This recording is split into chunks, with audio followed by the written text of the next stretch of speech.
ជាកូនបិសាចមកគួរឲ្យខ្លាចហើយកាចដូចខ្លា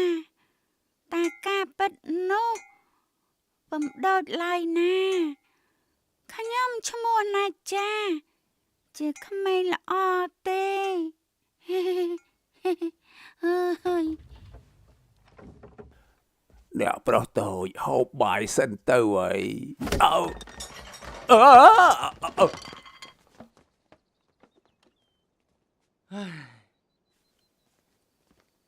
ណាចាញ៉ាំបាយបន្តិចទៅកូនអត់ឃ្លានទេកើតសតិអារម្មណ៍ឲ្យលេបអីចូលកុក1កុក2កុក3មើលណែម៉ែទិញស្រីថ្មី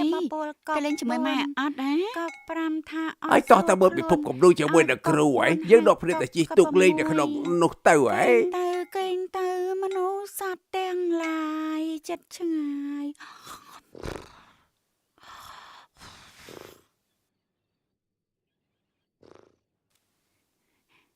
ណាចា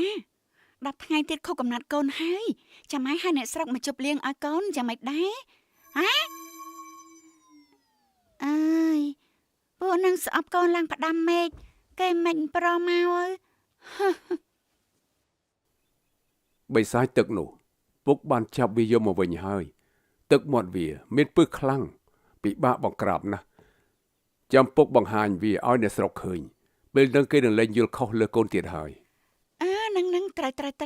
អ្នកស្រាប់ប្រកាសជាដឹងកូនដូចជាកំចាត់បិសាចនឹងម្យ៉ាងឯងគឺជាកូនសិស្សរបស់ទេវតាចង់ធ្វើអីធ្វើទៅខ្ញុំចង់ដេកហើយ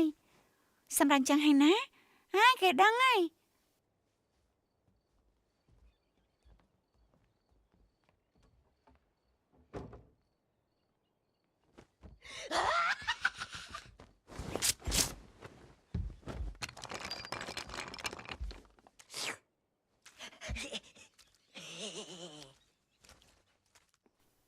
អូនចង់ធ្វើខួបកំណើតឲ្យគេមែនតាំងពីយើងក៏ហកគេថាជាគុជធម្មពលទេវតាគេសប្បាយចិត្តណាស់2ឆ្នាំនេះទោះថ្ងៃកំណត់គេជាថ្ងៃដែលគេត្រូវស្លាប់ក៏ដោយក៏ត្រូវឲ្យគេទៅរីរីដែរហើយតែថាប្រជាជនតែនោះស្អប់ណាចាខ្លាំងណាស់គេមិនព្រមមកខួបកំណើតនឹងទេរឿងនេះតើខ្ញុំជាអ្នកដោះស្រាយណាចារោគភាពអយុត្តិធម៌តាំងពីកើតមកម្លេះធ្វើខួបកំណើតឲ្យគេចុះចាំខ្ញុំទៅអញ្ជើញអ្នកស្រុកឲ្យពួកគេមកចូលរួមតែថាគ្រួសារយើងកំចាត់បិសាចការពារស្រុកឈិនគន់យូរហើយមនុស្សម្នាក់ណាដែលមិនជាពាក់គុណយើងបើពួកគេមិនទុកមុខឲ្យយើងទេយើងក៏គ្មានអីត្រូវនិយាយដែរកុំអារម្មណ៍អី